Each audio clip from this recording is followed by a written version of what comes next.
we wanted to play you guys some excerpts of this truly insane video that our Director of National Intelligence, Tulsi Gabbard, tweeted out earlier today. Let's listen. I recently visited Hiroshima in Japan and stood at the epicenter of a city that remains scarred by the unimaginable horror caused by a single nuclear bomb dropped in 1945, 80 years ago.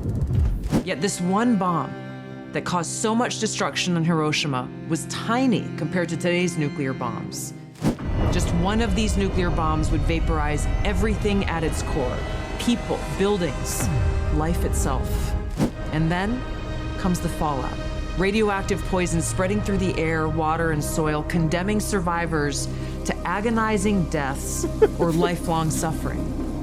Political elite and warmongers are carelessly fomenting fear and tensions between nuclear powers.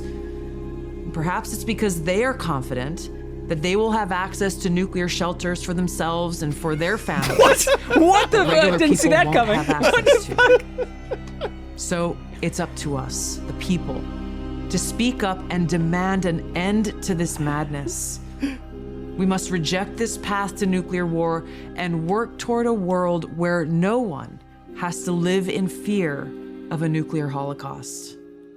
Okay. So many thoughts. The score. So yes, that was one of them. It came from her personal account. We cut it down from like 3 minutes to whatever that was, a minute 20, because it was just way too long.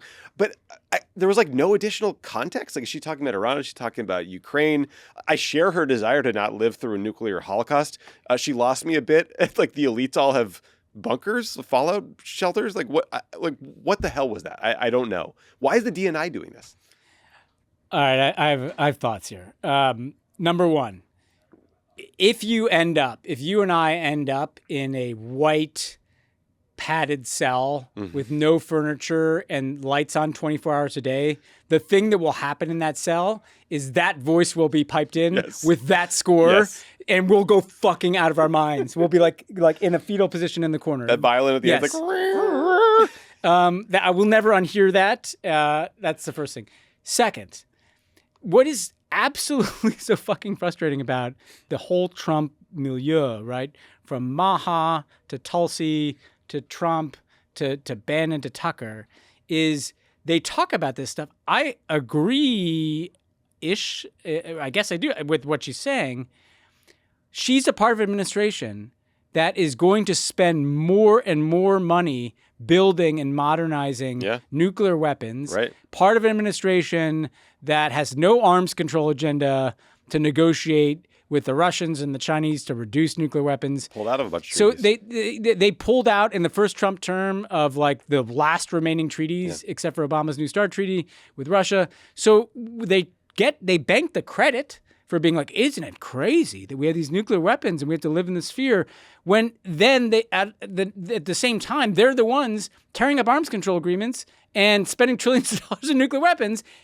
And also, and this is the last thing, the people with the bunkers are their supporters. Like, the people that finance their entire political project are the exact people who've got property in the Canadian Rockies and in fucking New Zealand. The reason that they probably want to conquer Western Canada is because they already have land there. Because they want to land there after the nuclear climate apocalypse or whatever apocalypse it is. Tulsi will be on one of her own helicopters up there. And so she's like playing into this kind of weird populism about it, but it's their movement. Dude, sorry. The part where she starts talking about how the elites have their own fallout shelters, like, that was the most shocking swerve. It just, stop calling people like you and me elites anymore. Like you guys are the elites. We're not. You're in charge. You're in charge of the U.S. intelligence community. You're in charge of everything. Like what's more elite than running the U.S. intelligence community? You guys are in charge of the White House, Congress, every agency, the courts, the media. Have you looked at the ratings numbers for Fox News versus like CNN? When does that become the establishment media? They get better ratings than networks. It's wild. Ugh. It's wild. She is she's such a confusing person. She's confusing because I'm like, well, I kind of agree with some of this, but then I'm like, wait a second, Also, what if we just had that score playing behind us? Yeah, that's just I would love to know. Kind of gets in your body. I had some reporters listen to this. If you're still listening, please, someone just dig in. Like Alex Ward or someone at Politico, just dig into how this thing got made, what the context was, why it came out now. Why now? Is this her responding to like Mark Levin? Like, what is happening here? I don't know. Is there going to be nuclear war? Or is this like her we need to side with Russia instead of having I heard it as like the elites are trying to get us into war with Russia. Yeah. I heard it as Yeah, I could hear it as Russia. I could hear it with as Iran. I don't know.